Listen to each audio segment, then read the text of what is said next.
రక్షక నొసగు కన్నులు నాకు నిరతమునే నిన్ను చూడా. ప్రభు యేసు నా రక్షక నొసగు కన్నులు నాకు నిరతమునే నిన్ను చూడా. అల్ఫయు నీవే ఒమేగయు నీవే, అల్ఫయు నీవే ఒమేగయు నీవే. ప్రభు యేసు నా రక్షక నొసగు కన్నులు నాకు నిరతము నే నిన్ను చూడా. ప్రభు యేసు నా రక్షక నొసగు కన్నులు నాకు నిరతమునే నిన్ను చూడా.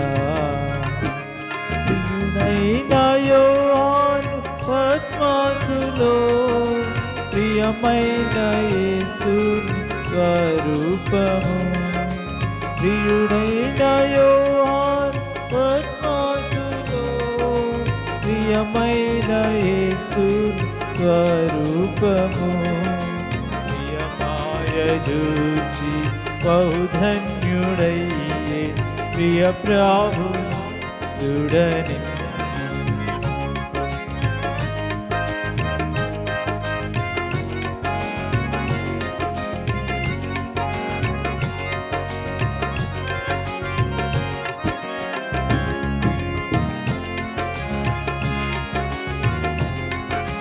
నిరతమునే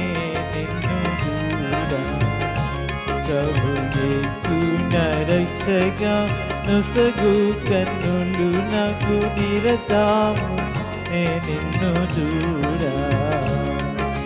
లెక్కలేని మార్లు పడిపోతిని, దిక్కులేని వాడ నేనైతిని. లెక్కలేని మార్లు పడిపోతిని, దిక్కులేని వాడు నేనైతిని. జగ్గాజేసి నా నేత్రాలు తెరచి ప్రక్కునని చూడని. జగ్గాజేసి నా నేత్రాలు తెరచి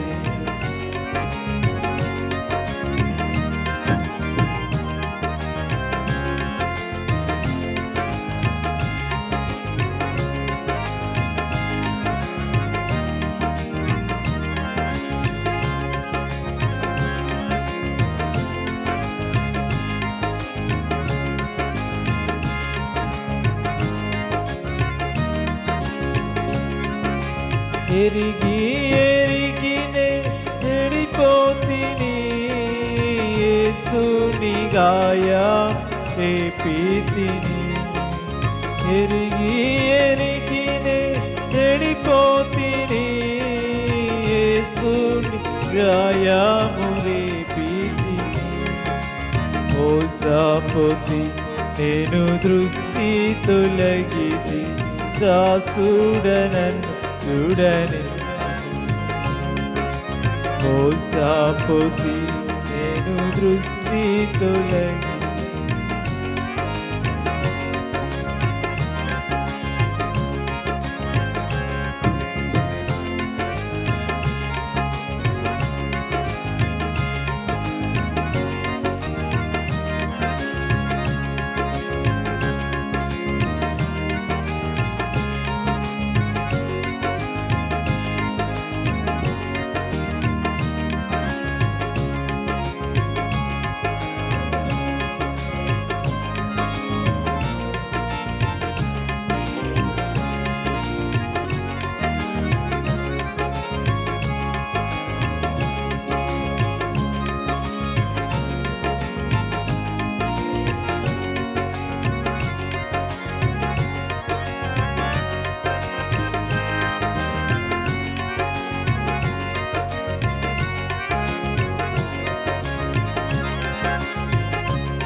నిరతమునే నిన్ను చూడా.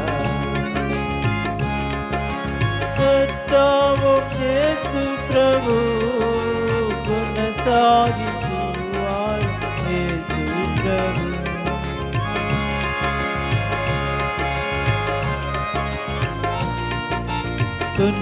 కొనసాగించువాడ యేసు ప్రభు. వినయముతో నేను నీ వైపు చూచుగాక పరుగెత్తలేను. వినయముతో నేను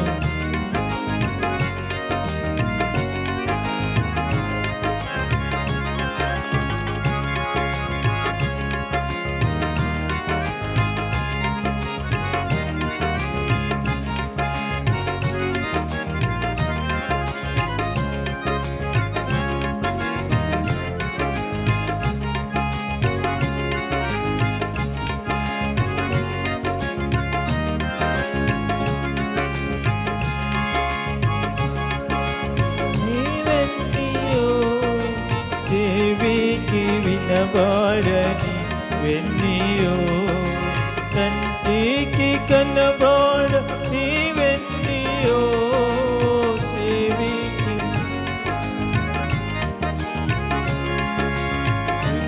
హృదయగోచరము కాని వెన్నీయో సిద్ధపరచి దివ హృదయగోచరము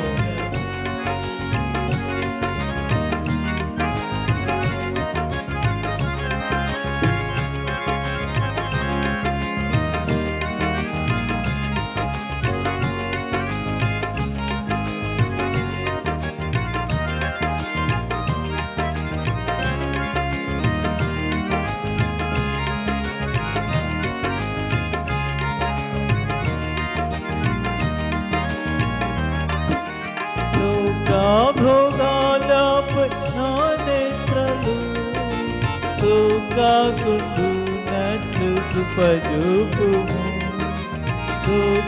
భోగాలపై నా నేత్రలు సోకాకుండునట్లు కృపజూపుము. ఈ మహిమ దివ్య స్వరూపమును నిందారణ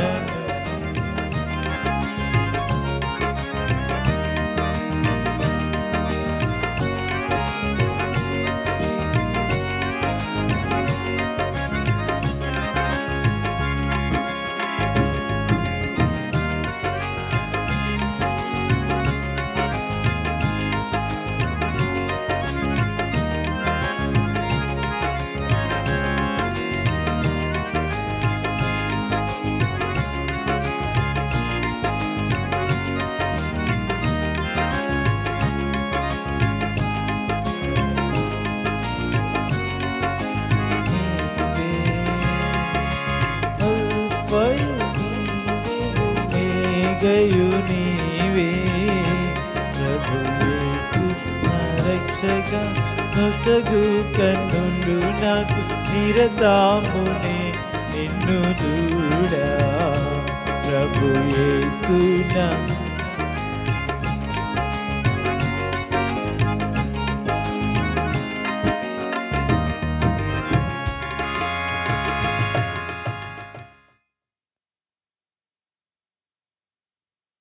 పత్రిక 12వ అధ్యాయం. హెబ్రీ పత్రిక 12వ అధ్యాయం.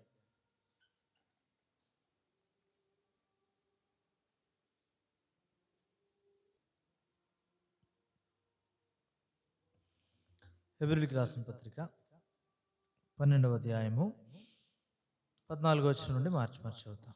అందరితో సమాధానమును పరిశుద్ధతయు కలిగి ఉన్నట్టుకు ప్రయత్నించుడి. పరిశుద్ధత లేకుండా ఎవడును ప్రభువును చూడడు.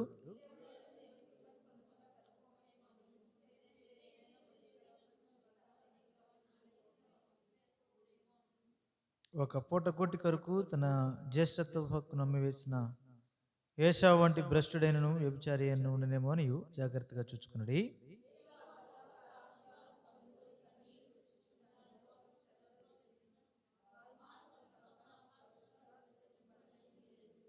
ప్రభు సహాయం కొరకే ప్రార్థన చేద్దాం. ప్రేమ కలిగిన తండ్రి, మరొకసారి వందనాలు. నీ కృపను బట్టి మరి ఒక పర్యాయము నీ సన్నిధిలో మమ్మల్ని ప్రజలుగా సమకూర్చినావు దేవా.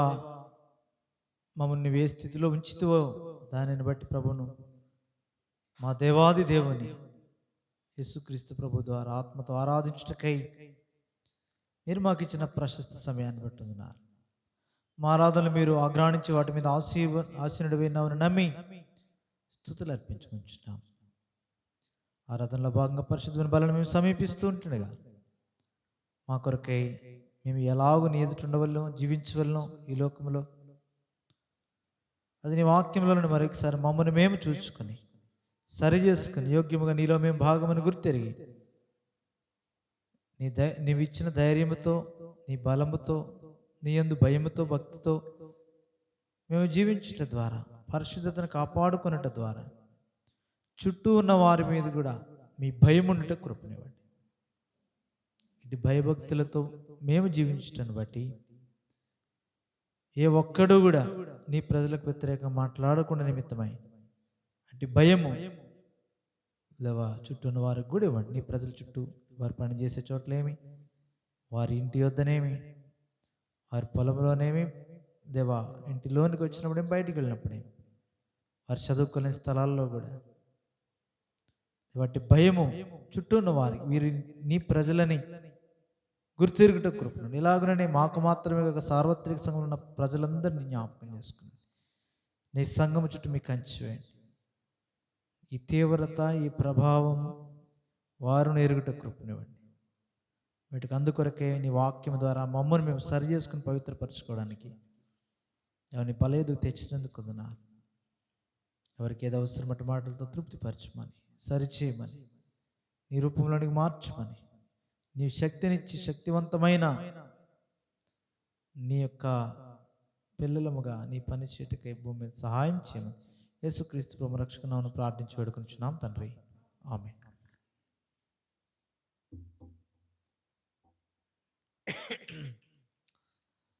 ఇక్కడ దేవుని ఏర్పాటు మానవుని విషయం ఏమైందో చూపిస్తూ ఈ యొక్క పత్రిక చివరిలో ఈ సంగతులతో ప్రభువుకు ఎలాగూ ఇష్టపూర్వకంగా సేవ చేయగలము, ఆ తర్వాత పని ముగించగా ప్రభువుతో ఉండాలంటే ఎలాగుండాలి చూడండి. అందుకే 28వ వచనంలో అందువలన మనము నిశ్చలమైన రాజ్యమును పొంది దైవకృప కలిగిందుము, ఆ కృప కలిగి వినయ భయభక్తులతో దేవునికి ఈ ప్రీతికరమైన సేవను గురించి మాట్లాడి ఇది ముగించిన తర్వాత ప్రభు దగ్గరికి వెళ్ళాలంటే ఏం చేయాలి? 20-21 వచనాలు 13వ అధ్యాయం. గొర్రెల గొప్ప కాపురైన యేసు అని మన ప్రభువును నిత్యమైన నిబంధన సంబంధము రక్తమును బట్టి మృతులలో నుండి లేపిన సమాధానకర్తయగు దేవుడు యేసుక్రీస్తు ద్వారా తన దృష్టికి అనుకూలమైన దాన్ని మనలో జరిగించు.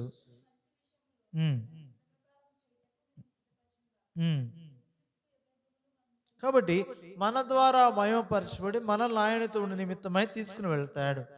దాని కొరకే సిద్ధపరిచే సిద్ధబాట్లు ఈ సంగతులు జ్ఞాపకం చేయబడుతున్నాయి.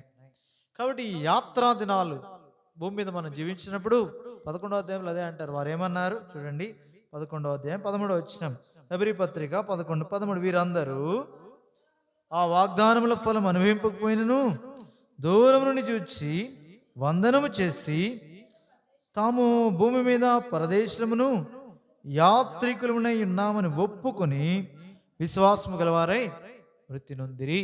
కాబట్టి వారు ఎరిగే చేశారు ఈ పనులన్నీ కూడా. అబ్రహాం, ఇస్సాకు, యాకోబుల గురించి మాటలు రాయబడుతున్నప్పుడు వారు ఎరిగే చేశారు. తాము భూమి మీద పరదేశులు, యాత్రికులు గుర్తెరిగారు.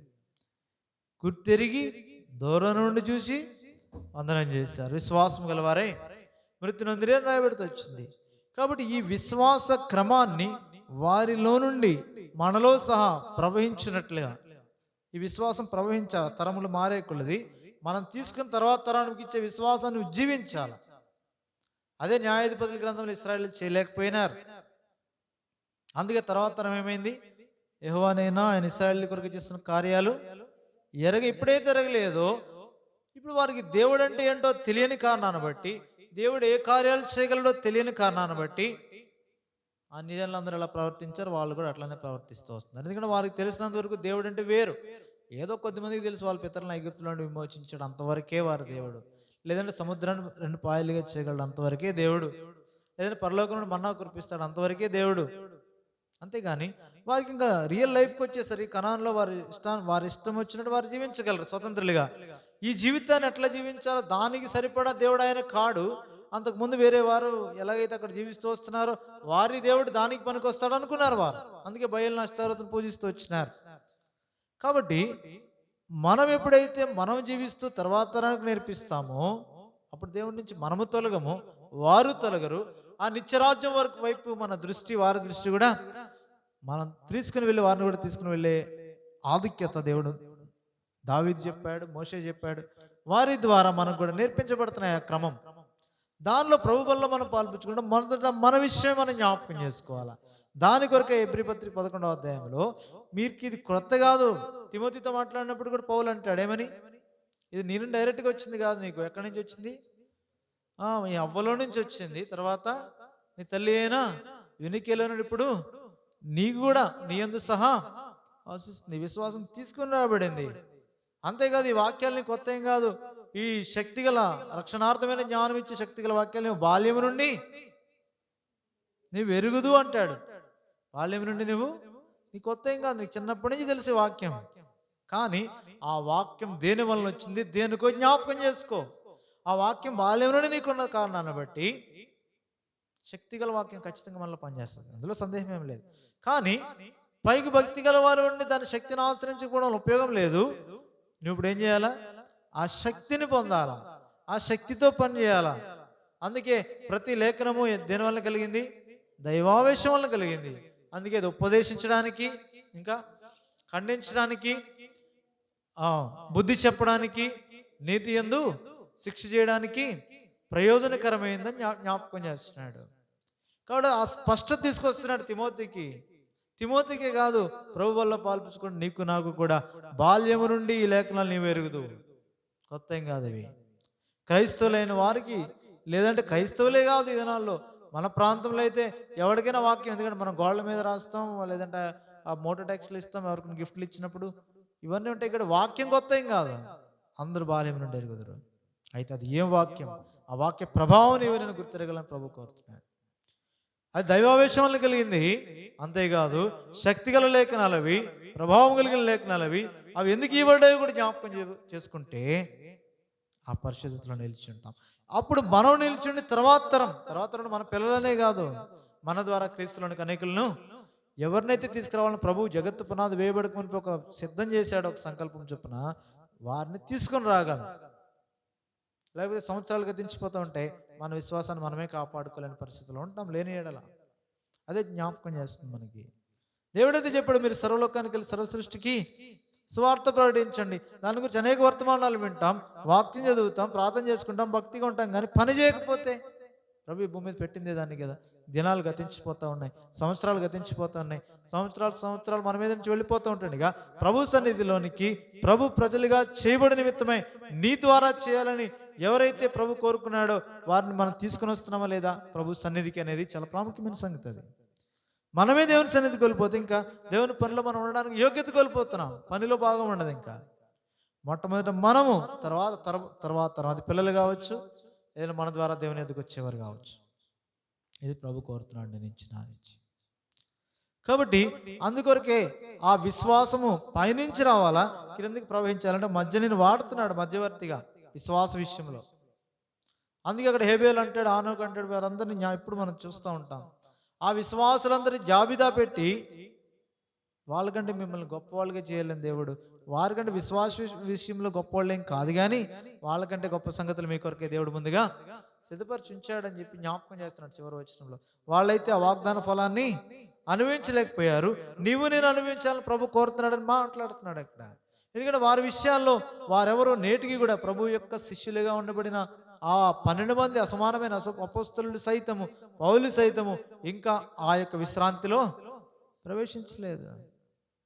అబ్రాహాము, యాకోబు, ఇస్సాకు, యాకోబులు కావచ్చు, దావీదు కావచ్చు, మోషే కావచ్చు, ఈ యొక్క అధ్యాయంలో రాయబడిన విశ్వాస వీరులు ఎవరు కూడా ఇంకా వాగ్దాన ఫలము అనుభవింపలేదు అని రాస్తున్నాడు స్పష్టంగా.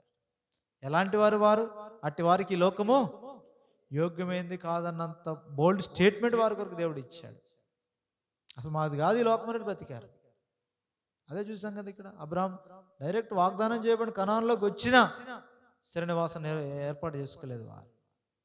వారు గుడారంలోని ప్రవాసులుగా, మేము ఈ భూమి మీద పరదేశం యాత్రికులు అంతే విశ్వాసంతో ఒప్పుకున్నారు, దూరం నుండి చూచారు, వందనం చేశారు, వెళ్ళిపోయారు అంతే. ప్రత్యక్షతలు కలిగిన వారే దూరం నుండి చూచి వందనం చేశారంటే అర్థం ఏంటంటే ప్రత్యక్షత లేని వారు కాదు.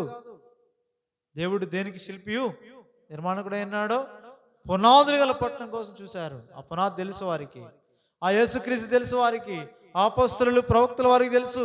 క్రీస్తు చేసే ముఖ్యమైన మూలరాయుడిగా అపొస్తలులు ప్రవక్తలు వేసిన పునాది మీద కట్టబడుచున్న విషయం వారికి కూడా తెలుసు. తెలిసి దూరం నుండి చూసి వందనం చేసి ఇంకెళ్ళిపోయారు అంతే. విశ్వాసం గలవారై మృతి నొందారు. మరి విశ్వాసం ఆగదు కదా, వాళ్ళు మృతి నొందారు కానీ విశ్వాసం ఆగలే. వాళ్ళు బంధించబడ్డారు కానీ పౌలు విషయంలో దేవుని సువార్త, దేవుని వాక్యం బంధింపబడి ఉండలేదు. స్పష్టంగా మాట్లాడతాడు ఆ విషయాలు. మనం కూడా ఎరగాల, ఈ విశ్వాసాన్ని కొనసాగించాలా. అంతేకాదు మనం బంధించబడే సమయాలు ఇప్పుడు లేకపోవచ్చు, కానీ మనం బంధించబడిన దేవుని వాక్యము అప్పుడు బంధించబడదు. ఇంకా ఈ లోపలే నీకు నాకు అప్పగించబడిన పని చేసేసాడు కాబట్టి పౌలు ఆ మాట చెప్పగలుగుతున్నాడు. తను బంధించబడక ముందే, సువార్త పక్షమున చెరసాల్లో వేయబడక మునిపే అనేక సంఘాలు స్థాపించాడు, మిషనరీ యాత్రలు చేసేసాడు కాబట్టి చెప్తున్నాడు, నేను బంధించబడిన దేవుని వాక్యము బంధించబడలేదు. నేను పని చేయకుండా చెప్పడం కదా ఆ మాట. అదే ప్రభు వల్ల జ్ఞాపకం చేస్తున్నాడు. పౌలుని ఎలా ఒక ప్రత్యేకమైన విషయం కొరకే భూమి మీద పంపించాడో, పేతుని ఎలా పంపాడో, చివరికి యేసుక్రీస్తు ప్రభువు కూడా ఒక పని నిమిత్తం భూమి మీదకి ఎలాగొచ్చాడో, వారితో సమానంగా నిన్ను కూడా ఒక పని కొరకు భూమి మీద పెట్టాడు. అందుకొరకే ప్రభు బలలో నీకు పాలు. ఆ శరీరంలో నీవు కూడా ఒక అవయవం. పని చెప్పింది దేవుడే. దేన్ని బట్టి? నీ సామర్థ్యతను బట్టే నీకు పని ఇస్తాడు. ఎవరి సామర్థ్యం చొప్పున వానికి ఏమిచ్చాడు? తలాంతులు ఇచ్చాడు. ఎవడు ఎంత చేయగలిగితే దాన్ని బట్టే అధిక భారం మోపలే. 5 తలాంతులు తగిన వ్యాపారం చేయగలిగిన వాడికి 5 తలాంతులే ఇచ్చాడు. ఎవడు ఎంత సామర్థ్యం చేయగలడు ఆయనకి తెలుసు. ఆ సామర్థ్యం మేరకు నీకు నాకు పనిస్తాడు. దాన్ని బట్టి 5 తలాంతులు తీసుకున్నవాడు గొప్పవాడని, 2 తలాంతులు తీసుకున్నాడు తక్కువవాడని కాదు. దేవుడు ఎవరి సామర్థ్యం చొప్పున వారికి ఇచ్చాడు. దేవుని దృష్టిలో అందరూ సమానం. మానవ కోణంలో వేరు. అందుకే జీతం ఇచ్చినప్పుడు చెప్పాడు మత్తయి సువార్త 20వ అధ్యాయంలో అనుకుంటా, ఆ ద్రాక్ష తోటలో పనికి పెట్టాడు. పొద్దున 6ంటికి పెట్టాడు, 9ంటికి పెట్టాడు, మళ్ళా 12ంటికి పెట్టాడు. ఇట్లా పెట్టుకుంటూ వెళ్ళి జీతం ఇచ్చినప్పుడు అందరికి సమానంగా ఇచ్చాడు. ఆయన ఇష్టం, ఆయన ఇష్టం. ఆయన అలాగనే ఇవ్వగలడు. ఎప్పుడు ఎవరికైనా ఇవ్వగలడు. 5ంటికి వచ్చిన వాళ్ళకి మొదట వాళ్ళకి ఇస్తాడు. ఆయన ఇష్టం. గంటే పని చేసిన వాళ్ళకి ఇస్తాడు. ఆయన అన్యాయస్తుడి కాదు. మనం ఒకటి జ్ఞాపకం పెట్టుకోవాలి, ఆయన ఏం కాదు, అన్యాయస్తుడి కాదు. ఆయన పొద్దున 6 నుంచి సాయంత్రం 6 వరకు 12 గంటల పని 5 గంటల నుంచి 6 గంటలకు వచ్చి 5 గంటలకే వచ్చి ఒక గంట పని చేసిన వాళ్ళతో కూడా అదే పని దేవుడు చేయించాడు. అంటే వారికి ఏది వచ్చో, వారు ఏది శక్తి వంచన లేకుండా సంపూర్ణంగా ప్రభు వరకు ద్రాక్షతో యజమాని కొరకు చేయగలరో అదంతా వాళ్ళు చేశారు. ఈ 12 గంటలు ఎవరు చేయగలరో అది ఆ 12 గంటలతో ఆ టైం అంతట్లో వారు చేయగలిగారు. అయితే దేవుడు చూసేది ఏంటంటే నీకు ఇచ్చిన పని నువ్వు నమ్మకంగా చేసావు లేదా, అది ప్రభు చూసేది. అది ఎంత సమయం చేసాం, ఎంత భక్తితో చేసాం, మనుషులు ఏం ఆలోచన చేస్తున్నారు, ఏ కొలబద్ద మనుషుల నుంచి వస్తుంది అనేది కానే కాదు. ఇది దేవుని వైపు నుంచి దృష్టి. అంత సమానం. అది దేవుని వైపు నుంచి వచ్చినప్పుడు నిన్ను దేవుడు దేనికి కోరుకున్నాడు, నీకు అప్పగించబడిన పనిలో నీవు ఎట్లా ఉన్నావు, పక్కన చూడడం కాదు, కానే కాదు. ఎదుటివాని పరిచయం చూసినంత కాలం ఎదుటివాని మనకు కనబడుతూనే ఉంటుంది. అవి ఆ నలిసే చూస్తావు కానీ నీ కంట్లో ఉన్న దూలం కనపడదు. అందుకొరకు ఎదుటివాని కాదు, ఎదుటివాని విషయం చూసినప్పుడు ఇప్పుడు ఏం చేయాలా, ఎదుటివాని కొరకు మేలు చేయి చూడాలా. కొరింథీ పత్రిక 10వ అధ్యాయంలో ఏమంటాడు, ఎవడు తన కొరకునే కాదు ఎదుటివాని మేలు చేసి చూసుకోవాలా. అది ఇప్పుడు ఇలా సంఘమును క్షమాభివృద్ధి కలుగు చేయాలా. ఎదుటివాని విషయంలో ఎప్పుడు మేలు చేయాలా, ఎదుటివాని భారమును భరించాలా, ఎదుటివాని కొరకు ప్రార్థన చేయాలా, ఎదుటివాని కొరకు నీ కృపావరం ఉపయోగించాలా, ఎదుటివాని క్రీస్తు మహిమ ఎదుటి నిలబెట్టి నిమిత్తమై శక్తి గలవాడుగా వాడు ఉండే నిమిత్తమై ప్రభు వాని కొరకే ఆ బలం ఇచ్చేవాడుగా చెయ్యూతి ఇవ్వాలి. ఎదుటివాని కొరకు. అంతేగాని ఎదుటివానికి తగ్గించేదాని కొరకు మాట్లాడడం కాదు, ఎంచుకుని తగిన కానీ తక్కువగా ఎంచడం కాదు. ఇట్లా తగ్గించడానికి కాదు, అది శ్రమ పెట్టడానికి కాదు. అయితే మన విషయం మనం చూసుకోవాలి. ఇప్పుడు ఆయా సందర్భాలు మన విషయం, మనలో ఏ లోపాలు ఉన్నాయి, మనలో ఏ పొరపాట్లు ఉన్నాయి, మనం ఏ తీర్పు కిందకి వచ్చేస్తున్నాం, వాటిని మనం సరి చేసుకోవాలి. ఈ స్పష్టత ప్రభు బలేదు దేవుడు ఇస్తున్నాడు.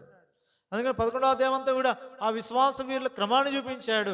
ఎవరి పని వారిదే, ఎవరి తరం వాళ్ళదే, ఎవరికి వారే ప్రత్యేకం. బలి విషయంలో హేబేలు ప్రత్యేకం.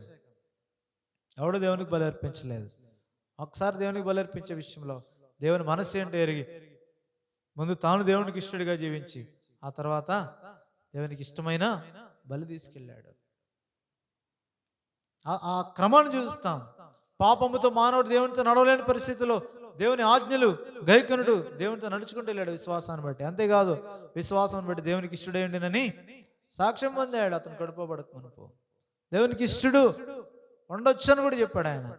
దేవుని సన్నిధిలో నుండి త్రోసివేయబడిన శపితమైన భూమి మీద తాను జీవిస్తున్నా, పాపమును ఆదామును బట్టి తాను సంతరించుకున్నా, దేవునికి ఇష్టడిగా ఉండి దేవునితో నడవచ్చు అనే క్రమాన్ని హానోకు నేర్పించాడు. ఏ పరిస్థితుల్లోనే దేవునికి విధేయత చూపించాలా, నువ్వు కంటితో చూపిన దాన్ని బట్టి కాదు, నోవహు నేర్పించాడు. అది వరకు చూడని సంగతులను గురించి ఏం చేశాడు ఆయన? దేవుని చేత 11వ అధ్యాయం 7వ హెబ్రీ 11:7 విశ్వాసం బట్టి దేవుని చేత హెచ్చరింపబడి భయభక్తులు గలవాడై తన ఇంటి వారి రక్షణ కొరకు ఒక ఓడను సిద్ధం చేశాను. విశ్వాసం వలన కలుగు నీతికి వారసుడు. ఆయన తర్వాత ఆయన విశ్వాసులకు తండ్రి అయ్యాడు. ఈయన ముందు వారసుడు అయ్యాడు. దేనికి వారసుడు? విశ్వాసమును బట్టి కలుగు నీతికి. దాన్నే ఆయన ప్రాక్టీస్ చేశాడు. ఎవరు? అబ్రహాం. తర్వాత అబ్రహాం ప్రాక్టీస్ చేసింది, అభ్యాసం చేసింది దాన్నే. తన నీతి కాదు, విశ్వాసం వలన కలుగు. తన శక్తి మీద ఆధారపడి ఇష్మాయిల్ని తెచ్చాడు. దేవుని బలం చేత ఇస్సాకుని తెచ్చాడు భూమి మీదకి. ఇప్పుడు చెప్తున్నాడు వాగ్దాన సంబంధమైన వాడే ఆయన దేవుని చేత ఇవ్వబడ్డాడు. రోమాపత్రిక 3వ అధ్యాయం 4వ అధ్యాయంలో స్పష్టంగా సంగతులు చెప్పాడు. రోమాపత్రిక 4వ అధ్యాయంలో విశ్వాసమును బట్టి కలుగు బలం అంటాడు. అక్కడ విశ్వాసమును బట్టి బలం వచ్చింది. ఆ బలము చేత ఇస్సాకు పుట్టాడు భూమి మీద. ఎందుకంటే అబ్రహాము ముసలివాడు అయిపోయాడు. శారా గర్భము కూడా మృతతుల్యమైనని ఆలోచించాడు, కానీ సందేహింపలేదే మాత్రం. ఆయన దేవుని మహిమ కొరకే, లేదంటే దేవుని మీద ఆధారపడి దేవుని ద్వారా క్రీస్తును ఇస్సాకులో నుండి తెచ్చి నిమిత్తమై ఆయన అలాగు చేశాడు అబ్రహాము. అందుకే దానికి కారణం ఏంటంటే పైనున్న నోవహే కారణం. తన ముందు జీవించిన నోవహే. ఆ నోవహు ద్వారా దేవుడు నోవహుని ఎంచుకొని నోవహు ద్వారా తర్వాత దినాల్లో మన ప్రజలందరూ ఉండాలి. ఆదాములో నుండి వచ్చిన వాళ్ళందరూ కాదు. ఇప్పుడు ఆదాము నుండి నోవహు వచ్చినా సరే, ఇప్పుడు ఆదాము కాదు, వారసునిగా ఎవరిని తెచ్చాడు? ఇప్పుడు నోవహుని తెచ్చాడు. నీతికి, దేవుని వలన కలుగు నీతికి, దానికి వారసుడిగా నోవహుని తీసుకొచ్చాడు. అబ్రహామును పెట్టలే. ఆ తర్వాత తండ్రిగా ఆ స్థాయి నోవహులో నుండి వచ్చిన అబ్రహాముకి ఇచ్చాడు, ఇంకెవరికి ఇవ్వలే. అబ్రహాము నుండి మళ్ళీ ఇస్మాయిల్కి ఇవ్వలే, ఇస్సాక్కి ఇచ్చాడు. ఈ స్పష్టత నీకు నాకు అవసరం. ఎందుకంటే ప్రభు రానే అన్నాడు, నీ పిలుపేంటి, నీ ఏర్పాటేంటి. ప్రభు వల్ల పాల్పుచ్చుకుంటున్నావు, నీవేవ అవయవానివి, ఆ అవయవం నీవైతే నీ బాధ్యత ఏంటి? నిన్ను ప్రభు ఆకర్షించి ఒక స్థానిక సంఘముతో ఐక్యపరిచిన తర్వాత ఆ సంఘముతో కలిసి నీవు ప్రభు కొరకే పనిచేస్తున్న క్రమంలో ప్రభు నీ కొరకు జీతం సిద్ధపరిచి రెడీగా పెట్టాడు. నీ సామర్థ్యం తిరిగి నిన్ను ఆ చోట ఉంచాడు, ఆ పని పెట్టాడు. ఆ పనిలో నీవు నేను ఎట్లున్నా ఈ విశ్వాసాన్ని ముందుకు తీసుకుని వెళ్ళాలా? స్పష్టంగా అదైతే కనబడుతుంది. నీ ప్రీతికరమైన పని దేవుని ఎదుట చేయాలా? అది కనబడుతుంది. ఇప్పుడు ప్రభు సిద్ధపరిచిన రాజ్యం కొరకే నీవు సిద్ధపడి వెళ్ళాలా?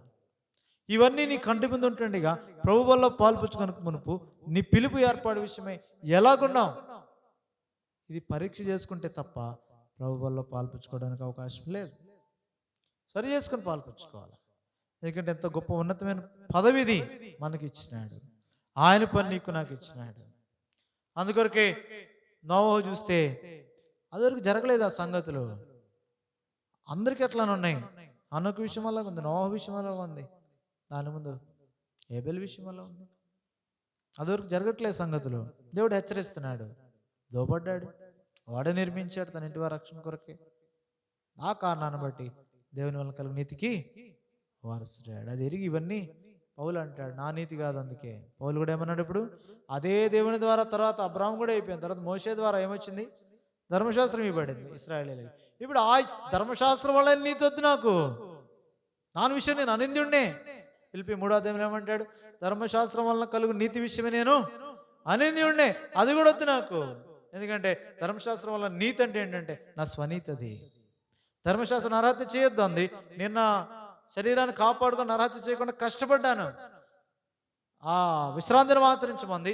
నా శరీరాన్ని నేను కంట్రోల్లో పెట్టుకొని విశ్రాంతి దినాన్ని ఆచరించాను. తల్లిదండ్రులను సన్మానించానుంది. నేను నా తల్లిదండ్రులను సన్మానిస్తూ నాదంతా నా స్వశక్తితో నా సొంత బలం మీద ఆధారపడ్డాను. నా పొరుగు వాడిని నేను ఆశించట్లేదు. నేను ఇదంతా నేను చేస్తున్నాను. అందుకే నా నీతి అది ఏమైపోయింది, ఇప్పుడు ఆ నీతి స్వనీతి అయిపోయింది. ధర్మశాస్త్ర సంబంధమైన నా నీతిని కాకని స్పష్టంగా మాట రాశాడు అక్కడ ఫిలిప్పీ పత్రిక 3వ అధ్యాయం. ధర్మశాస్త్ర సంబంధమైన నీతి నా నీతి అది కాదు, క్రీస్తు వలన విశ్వాసం వలన ఆ నీతి కావాలి. క్రీస్తు నందు ఉండేది క్రీస్తు ఇచ్చే నీతి అది. అది ఎలాగంటే విశ్వాసం వలన నీతి, క్రీస్తు అనుగ్రహించే నీతి అది, విశ్వాసం వల్ల వచ్చే నీతి అది. అప్పుడు ఆ వారసత్వం వచ్చేది. అప్పుడు 8వ అధ్యాయం రోమపత్రిక ప్రకారం ఆ వారసత్వం తెచ్చిపెట్టేది ఏదంటే దేవుని వలన కలుగు నీతికి వారసత్వం. అది నోవహు నేర్పించేది. తర్వాత అబ్రహాం చూస్తే ఎక్కడికి వెళ్ళాలో తెలియదు, పిలవగానే వెళ్ళాడు, విధేయత చూపించాడు, ఎక్కడికైనా అడగలే, వదిలిపెట్టాడు. విడిచిపెట్టవలసిన సంగతి విడిచిపెట్టి ధైర్యంగా వచ్చాడు. అబ్రహాం విషయంలో నీ తండ్రి ఇంటిని విడిచిపెట్టి వచ్చాడు అంతే. నీ బంధువులను విడిచిపెట్టి వచ్చాడంతే. ముందు నీ దేశాన్ని విడిచిపెట్టి, నీ ప్రాంతం విడిచిపెట్టే, అది కాదు నీది. దానికోసం ప్రయాసపడలే. నేను ఇక్కడే సాక్షిగా ఉంటాను అనలేదు ఆయన. నోవహును తెచ్చుకోమన్నాడు అందరినీ. నువ్వు ఉన్న చోట వాడు కట్టు అన్నాడు. అందరిని తెచ్చి వాళ్ళలో పెట్టు, అందరిని పిలువు, ఎవరు విధేయత చూపిస్తారు వాళ్ళందరూ వస్తారు. నోవహుని మంది విడిచిపెట్టి రమ్మనిలే. ఎవరిని విడిచిపెట్టమన్నాడు? అబ్రాహాముని. ఎవరి పిలుపు వారిదే, దేవుడే నేరుగా నీతో మాట్లాడతాడు. అప్పటి వరకు అబ్రాహాం విషయంలో నేర్పించాడు. ఇప్పుడు దేశం వదిలిపెట్టి రాలేకపోయాడు, కొంత దూరం వచ్చాడు కానీ. సరే వచ్చిన తర్వాత ఒకసారి విడిచిపెట్టాడు. తండ్రిని విడిచిపెట్టలేకపోతున్నాడు, బంధువుని విడిచిపెట్టలేకపోతున్నాడు. అవన్నీ విడిచిపెట్టు నిమిత్తమై పరిస్థితులు దేవుడు మార్చాడు. ఒకసారి మొట్టమొదటి విధేయత చూపించుంటే కనాన్లో కరువు ఉండేది కాదు అబ్రాహాముకి. మొదటి విడిచిపెట్టలే. హారాన్లో ఉన్నాడు. ఆ తర్వాత మనం చూస్తాం తండ్రి తీసేవలసి వచ్చింది, తండ్రిని చంపేవలసి వచ్చింది, లేదంటే ఆయన మరణం వరకు ఉండాల్సి వచ్చింది. ఇప్పుడు గొడవ పెట్టాల్సి వచ్చింది. ఎవరెవరికి? లోతు పశువుల కాపర్లకి, అబ్రాహాం. అంటే దేవుడు పెట్టాడని కాదు, ఆ పరిస్థితులు అనుమతించవలసి వచ్చింది. లేకపోతే ముందుగానే విధేయత చూపించుంటే ఆ యొక్క వాగ్దాన ఫలాన్ని ముందుగా అనుభవించేవాడు. భౌతికంగా దేవుని మార్గంలో ముందు తెచ్చేవాడు. మెట్టు వెంబడి ముందు మానవుని అవిధేయత కనబడుతుంది అక్కడ. అబ్రాహామే కాదు, మనం కూడా అంత అనేక పర్యాయాలు దేవుడు చెప్పినట్టు చేయకపోవటాన్ని బట్టి, దేవుడు అంతగా మనతో మాట్లాడుతున్న విధేయత చూపించిన కారణాన్ని బట్టి దేవునికి దూరస్తులంగా అది దేవుడు విడిచిపెట్టడు. నీ సామర్థ్యత కొలది నువ్వు చేయటకు నీకు ఇచ్చిన పనిని నీ ద్వారా నెరవేర్చి నేను ఆయన మహిమలో చేర్చుకున్న నిమిత్తమై, నీ జీతం నీకు ఇచ్చిన నిమిత్తమై, ఆయన సమకూర్చిన నిమిత్తమై నీవు ఆయన వాడవైతే, ఆయన ఏర్పాట్లో ఉన్నవాడవైతే నీ పక్షాన ఆయన ఉంటాడు. నిన్ను సరిచేయడం నిమిత్తమే శిక్షించన్న క్రమపరుస్తాడు, గొడవన్న తెస్తాడు. లోతు పశువుల కాపర్లకి అబ్రాహాం అవసరమైతే తండ్రిని చంపుతాడు, అక్కడ తీసేస్తాడు. లోకం నీకు ఏది ఆటంకకరంగా ఉందో వాటన్నిటినీ తీసుకొస్తాడు. ఇప్పుడు నెమ్మది గల చోటికి, ఆయన ఉద్దేశించిన చోటికి నిన్ను తీసుకొస్తాడు. ఆయన పని కొరకు నిన్ను వాడి నిమిత్తమే. తర్వాత మళ్ళీ టెస్ట్ చేశాడు 14వ అధ్యాయంలో, మళ్ళీ విజయం ఇచ్చాడు. మళ్ళీ 15వ అధ్యాయంలో ఆదికాండంలో దేవుని వాక్యం ఆయన దగ్గరికి వెళ్ళింది, నిబంధన చేసుకున్నాడు. నిబంధన ఏంటంటే చెప్పాడు అబ్రాహాముకి, స్నేహితుడిగా పిలిచాడు. అయినా తప్పిపోయాడు. 16వ అధ్యాయంలో ఇష్మాయేలుని తెచ్చాడు భూమి మీదకి. మాటి మాటికి అబ్రాహాము తప్పిపోతున్నాడు, మాటి మాటికి దేవుడు సమకూరుస్తున్నాడు, కానీ దినాలు అయిపోతున్నాయి. అదక్కడ చెప్తుంది. ప్రతి అధ్యాయంలో అదే జ్ఞాపకం చేస్తాడు. 12వ అధ్యాయంలో అబ్రాము 75 ఏండ్ల గలవాడు అని మాట్లాడతాడు. ఆదికాండం 12వ అధ్యాయంలో. 17వ అధ్యాయంలో అబ్రాము 99 ఏండ్ల వాడైనప్పుడు అని మాట్లాడతాడు. 16వ అధ్యాయంలో అబ్రాము 86 సంవత్సరాలు అంటాడు. ఇష్మాయేలు అబ్రాము గర్భాన్ని పుట్టినప్పుడు అబ్రాముకి 86 సంవత్సరాలని మాట్లాడతాడు. వయసుని జ్ఞాపకం చేస్తున్నాడు. అంటే భూమి మీద నీకు ఇచ్చిన దినాలు, నువ్వు వచ్చిందే, నేను రక్షణ పొందిందే 75కి, లేటుగా పొందావు. ఈ జీవితాల్లో ఆల్రెడీ 86 10 ఏళ్ళు దాటేసింది. ఆల్రెడీ 99 24 ఏళ్ళు అయిపోయింది. కాబట్టి చూపిస్తున్నాడు అబ్రాహాముకు ముందుగానే, ఇదిగో నీ పని ఎంత ఉంది, నీ పని దేవుడు పెట్టింది ఎంత ఉంది, నువ్వు చేసింది ఎంత ఉంది. కారణం అది నువ్వు చేయబోడగల కారణం నీ అలాంటి అబ్రాహాము లాంటి వాడికే ఆయన విశ్వాసానికి అంత పరీక్ష. అబ్రాహాము లాంటి వాడికి అంత విధేయత చూపించి వచ్చినోడికి అంత పరీక్ష. నీకు నాకు కూడా పని పెట్టాడు. నీ సామర్థ్యం కొలిది నీకు పెడుతున్నాడు, ఆయన సామర్థ్యం కొలిది ఆయనకు పెట్టాడు, నోహు సామర్థ్యం కొలిది నోహు పెట్టాడు. ఇప్పుడు నీతో మాట్లాడుతున్నాడు, నేరుగా మాట్లాడుతున్నాడు. ప్రియ సోదరుడు సోదరి, ఈ పని నీ కొరకే నేను పెట్టాను, దాని కొరకే ఈ పరిస్థితులను ఇలాగ సమకూరుస్తున్నాను, ఇవి ఈ ఆశీర్వాదాలు నీ కొరకు సిద్ధపరిచాను. ఈ భూమి మీదే కాదు, ఇప్పుడు భూమి సిద్ధపరిచాను, ఇప్పుడు పరలోకంలో కూడా లోకం పుట్టినది మొదలుకొని తండ్రి వాళ్ళని ఆశీర్వదించబడిన వారు మీ కొరకు లోకం పుట్టినది మొదలుకొని సిద్ధపరిచిన సంగతులు ఉన్నాయి అక్కడ. ఆ రాజ్యం ఉంది, దాన్ని స్వతంత్రించుకోండి, దానికి తగిన వారుగా మీరు సిద్ధపడండి. ఈ క్రమంలో ఈ విశ్వాస యాత్ర ముందు కొనసాగించిన నిమిత్తమై ఈ విశ్వాస వీరులను ముందు పెట్టాడు. ఆ విశ్వాసంలో మనం ఎదుగు నిమిత్తమై ముందు ఉంటాయి. ఏ పరిస్థితి, కనాన్ అనుభవమా, ఫిలిస్తీన్లుగా దేశం అనుభవమా, లేదంటే ఐగుప్తు అనుభవమా, అనేక అనుభవాలు ఉంటాయి నీ ముందు. తప్పిపో నిమిత్తం కాదు, పడిపో నిమిత్తం కాదు, నిరుత్సాహపడి నిమిత్తం కాదు, నిన్ను ధైర్యపరిచి సమకూర్చి ప్రభు సన్నిధిలో నిందారహితంగా, ఇతడు ఏ నింద చేయలేదు, నింద పడలేదు అన్నట్టుగా. అందుకే అన్నాడు కదా 17వ అధ్యాయంలో ఏమంటాడు, నా సన్నిధిలో నడుచు. పెద్ద నింద పడిపోయింది ఆయన మీద, తుడిచిపెట్టుకోలేని నింద అబ్రాహాము మీద పడింది. ఆగర్తో వెళ్ళాడు, ఇష్మాయిల్ బయటకు వచ్చాడు, ఘోర తప్పిదం చేశాడు, దాన్ని మార్చలేడు. ఆ స్థితిలో ఉన్నాడు ఆయన, ఆ నింద తీసుకోలేడు. అంత స్థితికి వచ్చాక ఇప్పుడు దేవుడు పిలిచి చెప్తున్నాడు, అబ్రామా ఇప్పుడు నేను సర్వశక్తి గల దేవుడు, నా సన్నిధిలో నడు. ఎందుకు నా సన్నిధిలో వెళ్ళిపోయావు? నా సన్నిధిలో నడు. నిందారహితుడు ఏంటావు అప్పుడు నువ్వు? నిందారహితుడు వేడినప్పుడు నా సన్నిధిలో నాడు. ఇప్పుడు నిబంధన ఇదిగో, సున్నతి చేసుకో, నిబంధన ఇప్పుడు నీకు నాకు నిత్య నిబంధన అయింది. ఇప్పుడు ఇష్మాయిల్ కూడా ఆ యొక్క సున్నతి చేయి, వాడు కూడా నావాడే. అయితే కుమారుడిగా మాత్రం నీకు ఒక్కడే కుమారుడు, నువ్వు ప్రేమించు ఇస్సాకు. నేను ఒప్పుకోను, అది మాత్రం ఒప్పుకోను. 22వ అధ్యాయంలో అది మాట్లాడాడు. అందుకే సత్యం చొప్పున న్యాయం చొప్పున తీర్పు తీరుస్తూనే ఉంటాడు, ఒక పక్కన కరుణతో వాత్సల్యతతో సమకూరుస్తూనే ఉంటాడు. రెండు ఉంటాయి ఆయన దగ్గర. ఇష్మాయిల్ కుమారుడు అంటే ఒప్పుకోడు, నీకు ఒక్కడైన కుమారుడు నీవు ప్రేమించు ఇస్సాకు. ఎందుకంటే ఇష్మాయిల్ని ప్రేమించవలసిన అబ్రాహాము దేవుని మాటను బట్టి ఎవరిని ప్రేమిస్తున్నాడు? ఇప్పుడు ఇస్సాకునే ప్రేమించాడు. ఇస్సాకు వచ్చే వరకు కూడా 99 ఏండ్ల వాడే వరకు కూడా ఎవరిని ప్రేమించాడు? ఇష్మాయిల్ని ప్రేమించాడు. ఇష్మాయిల్ తన పుట్టిన కుమారుడు, జ్యేష్ఠ కుమారుడు, బల ప్రారంభం ఎంతగా ప్రేమించుంటాడు. అయితే దేవుడు ఇప్పుడు చెప్పినప్పుడు, ఇప్పుడు ఇస్సాకు వలన నా సంతానం వస్తాడు, మళ్ళీ వచ్చే సంవత్సరానికి చాలా గర్భవతి కుమారుడు అంటది. ఎప్పుడైతే దేవుడు చెప్పాడో ఇప్పుడు ప్రేమ ఇష్మాయిల్ మీద కాదు, పుట్టబోవు ఇస్సాకులో నుండి వచ్చే ప్రభు యేసుక్రీస్తుని బట్టి ఇస్సాకు మీదే ప్రేమ. అందుకే దేవుడే చెప్పగలుగుతున్నాడు ఏమని, నువ్వు ప్రేమించు ఇస్సాకు. ఇష్మాయిల్ కాదు నువ్వు ప్రేమించేది. ఇష్మాయిల్ని ప్రేమించుంటే ఇష్మాయిల్ని అడిగేవాడు బలిగా. దేవుడు ప్రేమించేది అడుగుతున్నాడు కదా. దేవుడే స్టేట్మెంట్ ఇచ్చేసాడు ఏమని, నీకు ఒక్కడే కుమారుడు, నీవు ప్రేమించు ఇస్సాకు. నీవు ప్రేమిస్తున్నావు, ఇష్మాయిల్ని కాదు. నిజమే, నువ్వు నా మాటకు భయపడ్డావు, నువ్వు నా మాట విధేయత చూపిస్తున్నావు.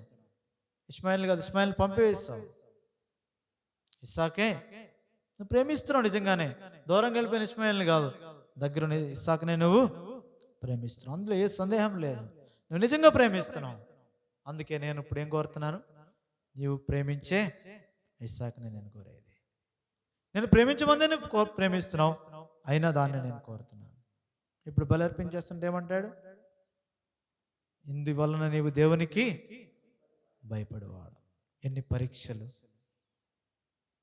మరి నీ విషయం, నా విషయం, ఈ విశ్వాస యాత్రలో పరీక్షలు విజయం పొందాలి కదా. పరీక్ష ఉంటేనే విజయం. పరీక్ష ద్వారానే నీవు ఫెయిల్ అయ్యో పాస్ అయ్యో తెలిసేది. అయితే నిన్ను పాస్ చేయాలని ప్రభు కోరుతున్నాడు. విజయం వైపే తీసుకెళ్తున్నాడు. పతనంలోకి వెళ్ళిపోవాలని, లోటుపాటులోకి వెళ్ళిపోవాలని, వెనక్కి వెళ్ళిపోవాలని దేవుడు కోరట్లేదు. నిన్ను విజయంలో పాలు పొందాలనే పరీక్షలోకి తీసుకెళ్తున్నాడు. నిన్ను ఆయన కుమారుడిగా స్వీకరించాలనే శిక్షిస్తున్నాడు. ఆయన పరిశుద్ధతలో పాలు పొంది ఆ రాజ్యంలో ఉండాలనే క్రమపరుస్తున్నాడు. అది మర్చిపోకూడదు మనం. అబ్రాహాం ఎక్కడ తిరుగుబాటు చేయలే. నిన్ను పెట్టిన చోటికి నేను వస్తే నాకు ఇక్కడ కరువు ఎందుకు ఉంది అనలే. వెళ్ళిపోయాడు కానీ అంతే, మళ్ళీ తిరిగి అక్కడికే తీసుకొచ్చాడు. ఇప్పుడు నీ ప్రజలంగా మేము ఎంత చక్కగా కొనసాగుతుంటే, అందరికి నీతి న్యాయాలు నేర్పిస్తుంటే వాళ్ళ గొడవలేంటి అనలే. పంపించాడు లోతుని. సరే, ఇలాంటి వాడికి ఇలాగే జరగాల, మంచిదేమో ఆయన కోరుకుని నాకేమో చెడ్డది ఇచ్చాడు, మంచిదాన్ని కోరుకుని వెళ్ళిపోయాడు అనలేదు. 14వ అధ్యాయంలో వాడు కష్టంలో ఉందంటే కష్టంలో పాలు పుచ్చుకొని విజయం సాధించాడు. ఆ రాజులు చెరపట్టుకుని వెళ్ళిపోతుంటే లోతుని మళ్ళీ దానిలో ఏం తీసుకోవట్లేదు, దేవుని ఆశీర్వాదమే కోరుకుంటున్నాడు. దేవుని వాక్యం వచ్చింది అందుకు 15వ అధ్యాయం. ఎంతటి విశ్వాస యాత్రది. ఆ యాత్రలన్నీ మనం చూస్తే వారి జీవితాలు, ఆ దేవజనులది, మన జీవితాల్లో మనం కూడా ధైర్యం తెచ్చుకొని ప్రభు వైపుకి వెళ్తాం. కానీ సణుగము, లేదంటే వేరే వారిని తిట్టము, లేదంటే సంఘంలో వేరే వారి మీద వేరేగా ప్రవర్తించం. ప్రభు ద్వారా ఈ సంగతులు కలిగాయి. ఇది ప్రభు వలన కలిగింది. అది మనం ఎరుగుతాం అనుభవపూర్వకంగా. ప్రభు అనుమతించాడు, ఎందుకంటే నేను ప్రభువాణ్ణి, అది నీవు నేను ఎరుగుతాం. లేనంత వరకు ఎదుటి వాళ్ళలో ఉన్న తప్పులు చూడడానికే చూస్తాం. అంటే క్రమపరచు నిమిత్తం కాదు, అది గుచ్చు నిమిత్తమై, లేదంటే తమకు తాముగా స్వనీతిని కనపరుచుకునే నిమిత్తమే వచ్చే వేరు, సరిచేయి నిమిత్తమే చెప్పే సంగతులు వేరు. స్వనీతిని కనపరుచుకోవడానికి నేను కాబట్టి ఇలా బ్రతుకుతున్నానని చెప్పేదాని కొరకు ప్రవర్తించేది అదే ఇక్కడ రాయబడింది. అదే నీతి, ధర్మశాస్త్ర సంబంధమైన నా నీతి. అది నేను కాబట్టి చేస్తున్నాను, నేను కాబట్టి ప్రభువులో నిల్చున్నానని నాకు నేను గర్వపడేది ధర్మశాస్త్ర సంబంధమైన నా నీతి. అది నన్ను చంపుతుంది. అది దేవుడు కోరేది అది కాదు. విశ్వాస సంబంధం క్రీస్తు అనుగ్రహించి నీతి. అది విశ్వాస సంబంధమైన నీతి దేవుడిచ్చేది. ఆ నీతికి, దేవుని వలన కలుగు నీతికి వారసుడిగా చేయబడాలి. ప్రభు నీ విషయం నా విషయం కోరుతున్నాడు. అందుకొరకే ఈ విశ్వాస వీళ్ళందరూ వారి వారి పనిని భూమి మీద సంపూర్తిగా నెరవేర్చి వెళ్ళిపోయారు. అది హేబేల్ కావచ్చు, హానోకు కావచ్చు, నోవహు కావచ్చు, అబ్రాహాం కావచ్చు, ఇస్సాకు కావచ్చు, యాకోబు కావచ్చు, యోసేపు కావచ్చు, అక్కడ ఉన్న వాళ్ళు ఎవరైనా, మోషే ఉన్నాడు తర్వాత, వాళ్ళు ఎవరైనా తమ తమ కాలాల్లో దేవుడు తమకు ఇచ్చిన పని, తమ విశ్వాసాన్ని బట్టి దేవుడు ఇచ్చిన పని నెరవేర్చి వెళ్ళిపోయారు, ముగించి వెళ్ళిపోయారు. దావీదు కావచ్చు, సొలొమోను కావచ్చు, గిద్యోను, బారాకు, అనేక మంది, సమూయేలు, చాలా మంది పేర్లు ఉన్నాయి ఇక్కడ. వాళ్ళందరూ వారి వారి కాలాల్లో వారి వారి పనులు చేసుకుని వాళ్ళు వెళ్ళిపోయారు.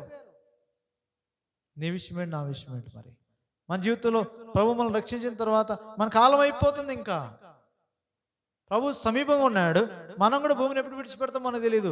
చిన్న తెగులు చాలు మనం చంపడానికి. కంటికి కనబడని తెగులు చాలు, చిన్నది చాలు. లోకం గతించిపోతుంది. ప్రభు ఏమో నీ కోసం నా కోసం పరలోకంలోనూ భూమి మీద కూడా ఆశీర్వాదాలు సిద్ధపరిచి పెట్టాడు. మరి ముఖ్యంగా పరలోకంలో తండ్రి ఆయన సిద్ధపరిచి పెట్టాడు.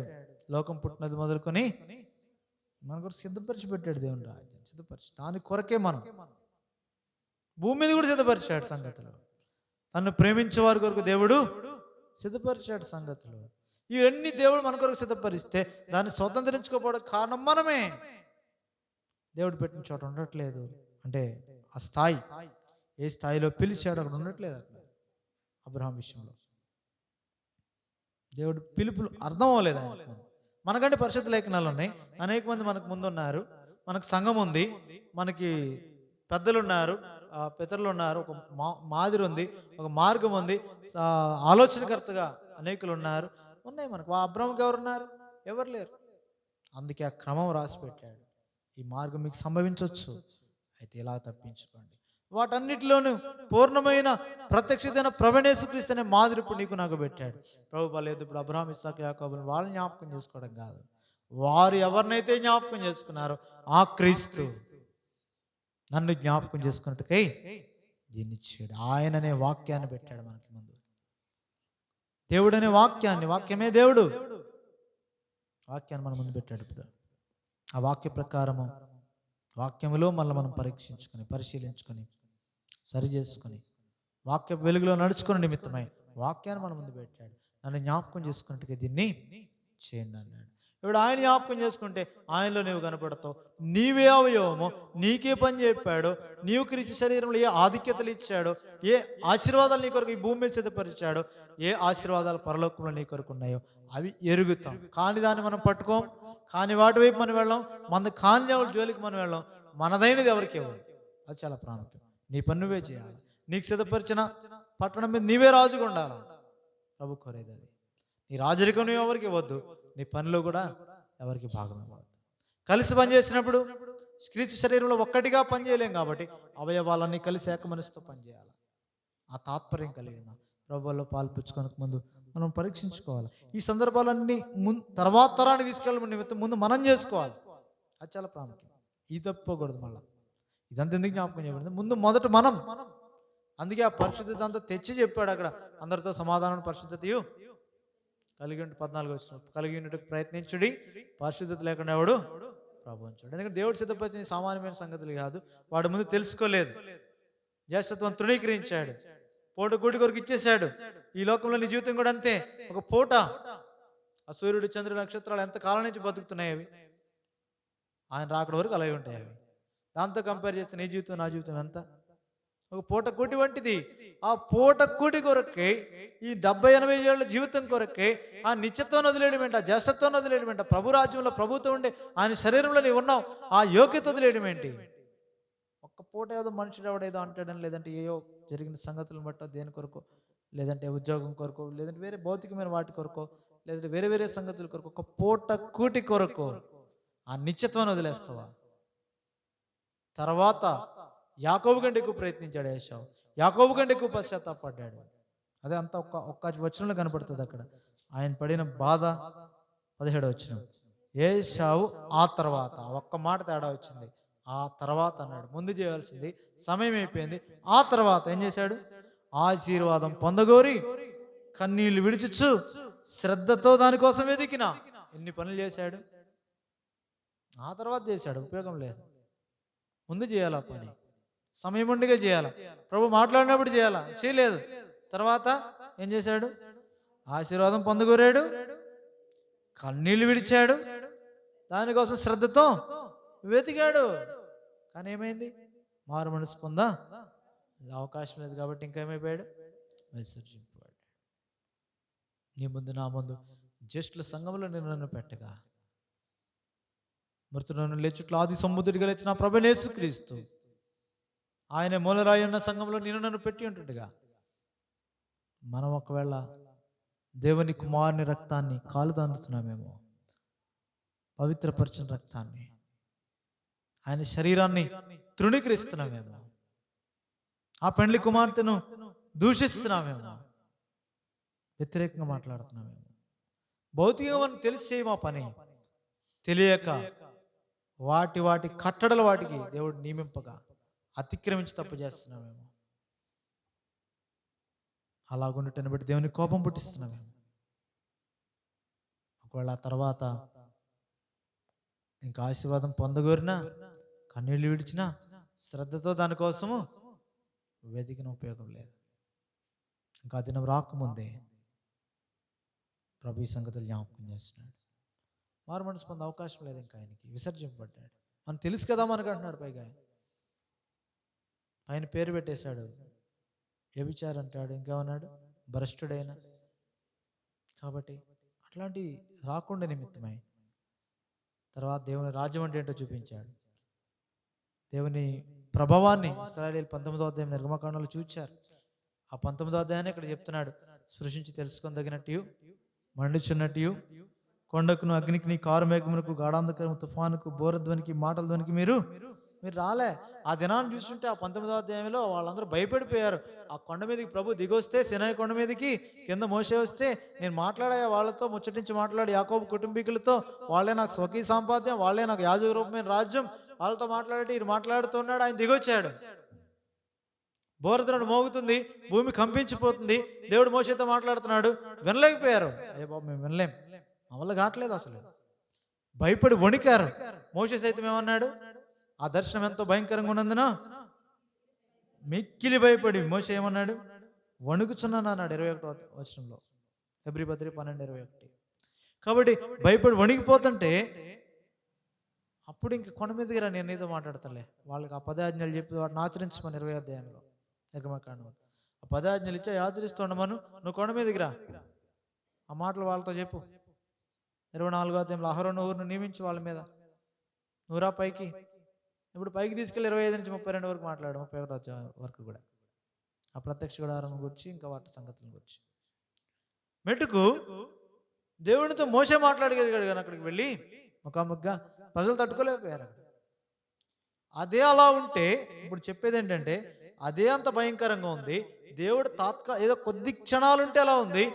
ఇప్పుడు దేవుని ఆత్మ ఎల్లప్పుడూ మీలో నివసిస్తున్నాడు. అయితే ఈయన కనబడేవాడు కాదు. వాళ్ళకైతే కనబడుతున్నాయి, వినబడుతున్నాయి, స్పర్శిస్తున్నారు, అన్నీ ఉన్నాయి. వారికి గ్రహింపు ఉంది. ఆ శబ్దాన్ని వింటున్నారు, గాఢాంధకారాన్ని చూస్తున్నారు, ముట్టుకుంటున్నారు. అంతలాంటి పరిస్థితి కళ్ళ ముందు ఉంటే వాళ్ళు భయపడ్డారు. ఇప్పుడు కనబడేది కాదు ఇది. ఎక్కడికి వచ్చాం ఇప్పుడు? 22వ వచనం. ఇప్పుడైతే సియోను కొండకును జీవము గల దేవుని పట్టణమునకును. నిజానికి ఇవన్నీ దానికంటే చాలా భయంకరమైనవి, దానికంటే నిజ స్వరూపాలు. అయితే అవన్నీ సాదృశ్యమైన ఛాయారూపమైనవి.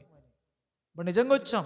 నిజంగా దహించగ్ని మనలో ఉంటే, మన మధ్య సంచరిస్తుంటే, ఈ భయంకరత్వం లేని కారణాన్ని బట్టి క్రైస్తవ్యంలో నిడిదినాలు ఇదే సంభవిస్తుంది. దేవుని వల్ల భయం లేదు, కానీ భక్తితో కూడిన భౌతికమైన ఆశీర్వాదాలతో కూడిన జీవితం లోకంలో జీవిస్తున్న కారణాన్ని బట్టి వేషధారణ, నటన ఎక్కువైపోయింది. ఒక పక్క భౌతికమైన ఆశీర్వాదాల కొరకే, వ్యాధులు బాగు చేసుకోవడం కొరకే, పేరు ప్రఖ్యాతుల కొరకే, ఈ భూమి సౌఖ్యంగా జీవిస్తే చాలు అనుకున్నారు. మరొక ప్రక్క ఆధ్యాత్మికత ఎక్కువైపోయి, భక్తి ఎక్కువైపోయి. ఏ భక్తి? దేవదూతారాధన, అతి వినయాశక్తులుగా ఉండడం, లేదంటే మందిరానికి రెగ్యులర్గా వెళ్ళిపోతే చాలు, భక్తిపరుడిగా కనబడితే చాలు, నీతిమంతుడిగా కనబడితే చాలు. కనుపరచ కోరేవాళ్ళు భక్తి ఒక పక్క ఎక్కువైపోయింది, ఒక పక్క కంప్లీట్గా భౌతికం ఎక్కువైపోయింది. దేవుడు కోరిన మేరల చాలా శేషం మాత్రమే మిగిలి ఉన్నారు, చాలా తక్కువ. దేవుని పోలికలో జీవించేవాళ్ళు, నిజముగా వారే క్రైస్తవులు, వారు చాలా తక్కువైపోయారు. ఆ కారణం చేత లోకంలో క్రైస్తవ్యం మారిపోయింది. నీవు నేను అలాగుండాలని ప్రభు కోరట్లేదు, కానీ ఆ శేషించిన జనం కొరకు ప్రభు తిరిగి రానన్నాడు. వారిలో నీవు నేను ఉండాలని, ఆ పరిశుద్ధమైన నిర్దోషమైన మహిమగల సంఘంలో, ఎత్తబడే సంఘంలో నీవు నేను ఉండాలని ప్రభు కోరుతున్నాడు. వేషధారణతో కూడిన క్రైస్తవ జీవితం కాదు, ఎదుటివాని కొరకు కనబడే దాని కొరకు కాదు, అదే రీతిగా భౌతికమైన వాటి కొరకు కాదు, భౌతికమైన ఆచార అలవాట్లు కాదు, భౌతికమైన సంగతులు కాదు, భౌతికమైన రుచి చూడొద్దు, తాకొద్దు, ఇవి కాదు. నిజస్వరూపం క్రీస్తు, అది ఒక్కసారి తీసుకొస్తున్నాడు. ఇప్పుడైతే మరి భయంకరత్వం నేరుగా ప్రభు వచ్చాడు. అప్పుడు భూమి మీద నుండి బుద్ధి చెప్పిన వారు నిరాకరిస్తే, మోషే నిరాకరిస్తున్న వారు తప్పించుకోలేదు. ఇప్పుడు పరలోకం నుండి దిగి వచ్చాడు బుద్ధి చెప్పడం హృదయంలో ఉన్నాడు. ఆయన నిరాకరిస్తే మనం తప్పించుకొనకపోవట మరి నిశ్చయం, అది తప్పించుకున్నట. కాబట్టి అందుకే తర్వాత అంటాడు, అప్పుడైతే ఇప్పుడు భూమిని ఆకాశాన్ని కూడా ఇప్పుడు రానే ఉన్నాడు ఆయన. ఆ నిశ్చల రాజ్యంలోనే ఉండాలంటే దైవకృప కలిగి ఉండాలి, వినయ భక్తులతో దేవునికి ప్రీతికరమైన సేవ చేయాలి. ఎందుకంటే దేవుడు దహించగ్ని, ఆ భయంకరత్వాన్ని ఎరగట్లేదు ఇది నాన్న ప్రజలు. దేవుని ప్రజలమైన మనం ఎరగాలి దాన్ని. ప్రభు ఎంత భయంకరుడు ఎరగాల. 19వ అధ్యాయం నిర్గమకాండం ఒకసారి చూస్తే అర్థమవుతుంది మనకి. ఒక్కసారి భూమి కంపించినట్టు అయిపోతుంది. దేనికి? దేవుడు మాట్లాడుతున్నాడు అంతే. దానికే ఆ బోర అంతకంతకి మ్రోగిందంటే బోరేమి కాదు, అక్కడ వారికి బోర శబ్దంలో వినబడుతుంది. మోషకి తెలుస్తుంది అది, అవి ఆజ్ఞలను అర్థమవుతున్నాయి. ఆ స్వరం ఆయన గ్రహించగలుగుతున్నాడు. ప్రజలకు మాత్రం ఆ బోర శబ్దంలాగా వినపడుతుంది. అంతకంతకు మ్రోగింది, కంపిస్తుంది భూమి. మేము తట్టుకోలేం, మా వల్ల కాదు. ఆజ్ఞ చూస్తే ఎట్లుంది? ఎవడైనా జంతువైనా సరే ఆ ప్రెమిసిస్లోకి ఎంటర్ అయ్యాడంటే, హద్దు దాటాడంటే రాళ్లతో కొట్టి చంపేయాలి. భయపడిపోయారు వారు. మరి ఇప్పుడు ఏమైందా భయం?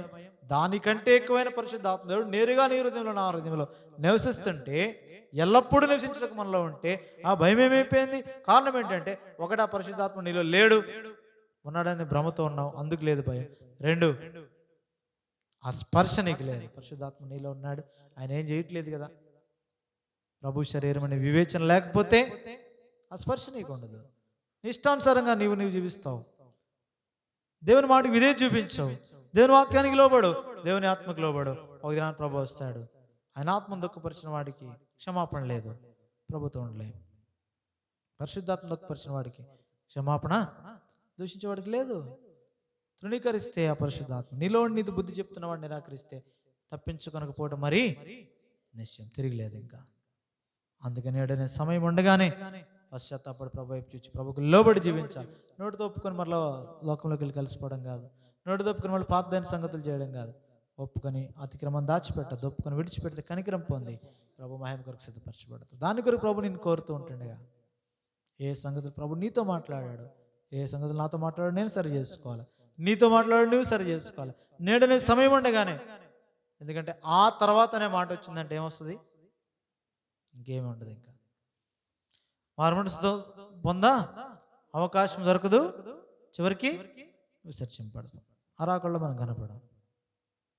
అలాగుండ ఆ సమయం రాక మునిపే ఆ తర్వాత అనేది యోబు కూడా అంటాడు కదా, ఆ తర్వాత నేను ఆయనను చూస్తాను, శరీరంతో ఆయన్ని చూస్తాను అంటాడు అక్కడ. కాబట్టి ఆ తర్వాత అనేది పునరుద్ధానం గురించి మాట్లాడుతుంది. అప్పుడు ఇంకేముండదు, పరిశుద్ధాత్ముడు కూడా తీసివేయబడతాడు భూమి మీద నుండి. ఆ తర్వాత అనేది సమయం వచ్చిందంటే మారు మనసు పొందా అవకాశం లేదు. మహిమ శరీరం ఇంకంతే ఒక్కసారి. ఆ తర్వాత వచ్చిందంటే ఆ తర్వాత మృతులు అక్షలుగా లేపబడతారు, ఆ మీదట సజీవుల మీద నిల్చుని మనం అంటాడు కదా. తర్వాత వచ్చిందంటే ఇంకేం ఉండదు. ఇంకా నేడనే సమయం ఉండగానే, అందుకే పలుమార్లు మోషే చెప్పాడు, యెహోషువ చెప్పాడు, న్యాయాధిపతులు చెప్పారు, దావీదు కూడా చెప్తున్నాడు, నేడనే సమయం ఉండగానే మీ హృదయములను కఠినపరుచుకోవద్దు, విశ్రాంతి ఉంది.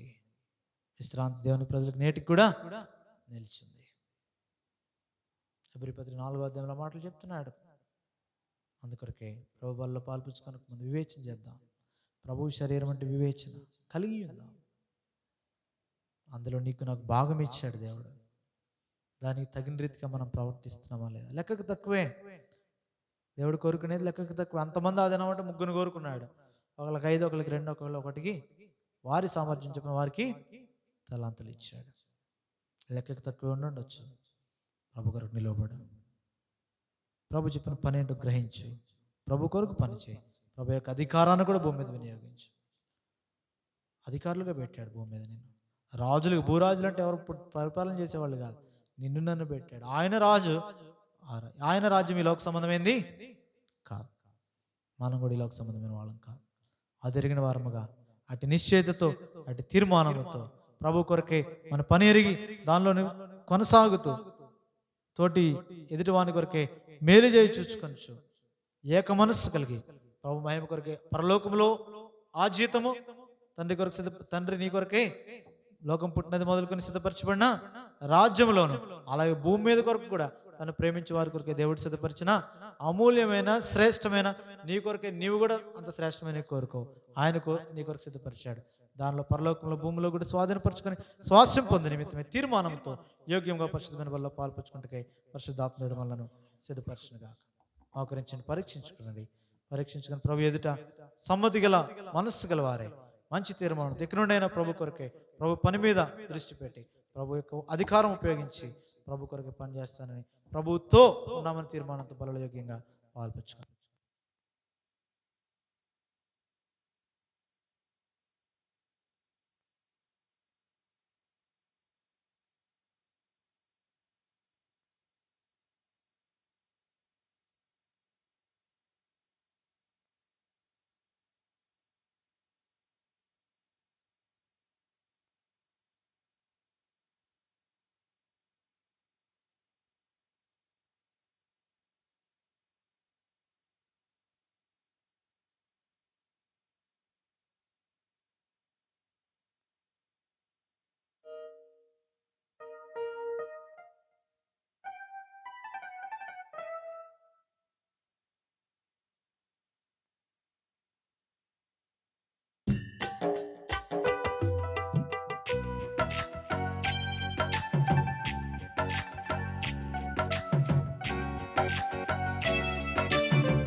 వెళ్ళేదము కూడి వెళ్ళేదము వెళ్ళేదము కూడి వెళ్ళేదము శ్రేష్ఠాదేశమును చేరుటకు శ్రేష్ఠాదేశమును చేరుటకు నీతి నివసించును అందునా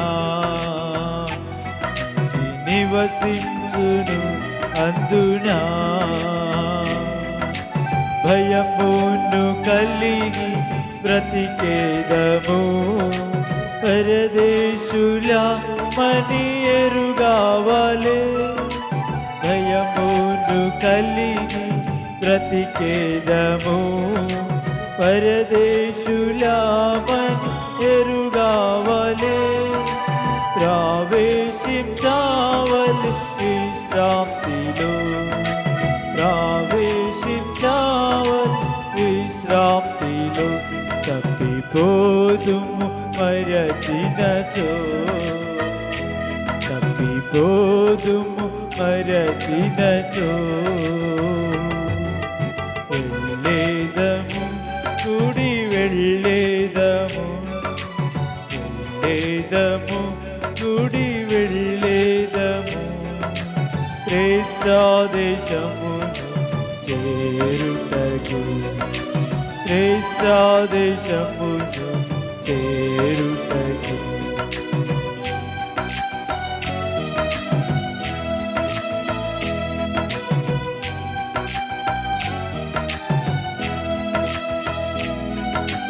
సంపూర్ణత పొంద సాగేదము సమర్పించు కొని పూర్ణముగా సంపూర్ణత పొంద సాగేదము సమర్పించు కొని పూర్ణముగా సాయించిన కసదుఃఖములు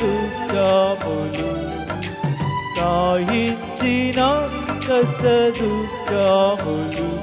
బహుగా ఫలముందెదము బహుగా ఫలముందెదము వెళ్ళేదము కూడి వెళ్ళేదము వెళ్ళేదము కూడి వెళ్ళేదము శ్రేష్ఠాదేశమును చేరుటకు శ్రేష్ఠాదేశమును చేరుటకు నీతి నివసించును అందునా